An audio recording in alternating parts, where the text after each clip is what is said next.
सुप्रभात एवं जय हिंद बच्चों। हिंदी की कक्षा में आप सभी का हार्दिक अभिनंदन। आज हम लोग मॉडल के माध्यम से संतों की वाणी पाठ पढ़ेंगे।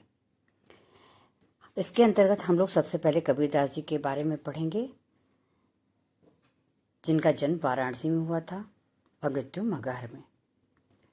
कबीरदास जी एक महान समाज सुधारक थे, एक महान संत थे और निर्गुण शाखा के संत कवियों में इनका नाम सबसे पहले लिया जाता है। ये एक महान भक्त तो थे ही, इन्होंने समाज सुधारक का काम भी किया। लोगों को भेदभाव, कुरीतियों और अंधविश्वासों से हटाकर सच्ची राह पर चलना सिखाया। सबसे पहले, साईं इतना दीजिए जामे कुटुंब समाए, मैं भी भूखा ना रहूं साधु न भूखा जाए।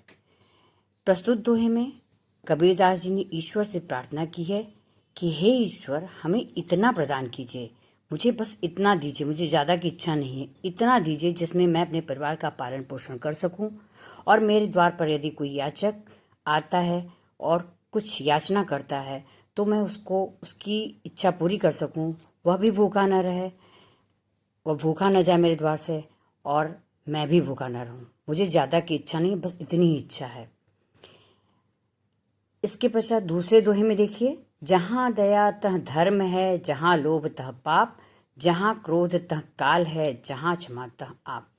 कबीरदास जी कहते हैं कि ईश्वर का निवास वहाँ होता है जहाँ पर क्षमा होती है, जहाँ जिसके में दया का भाव है। दया ही धर्म है और जो लोग लोभ करते हैं वह पाप का मूल कारण होता है। क्रोध जिसको आता है वहीं पर काल है, अर्थात क्रोध से आयु क्षीण होती है और जहाँ ईश्वर का निवास होता है वहाँ क्षमा होती है।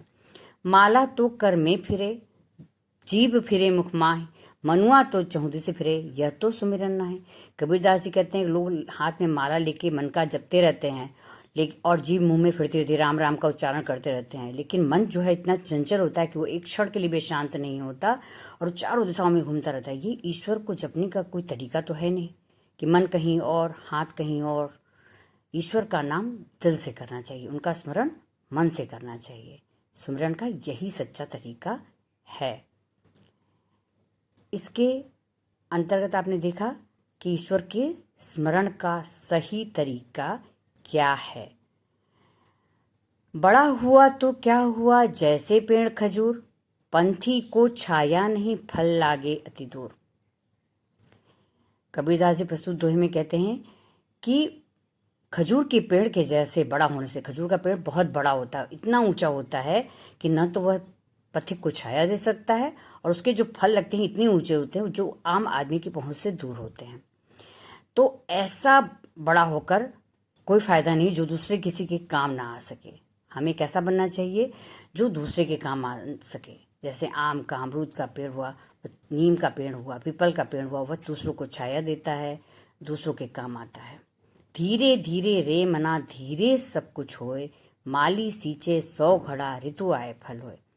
प्रस्तुत दोहे में कबीरदास जी ने धैर्य रखने को कहा है। धीरे धीरे रे मना, हे मन, सब कुछ धीरे धीरे होता है, धीरे धीरे सब कुछ होए।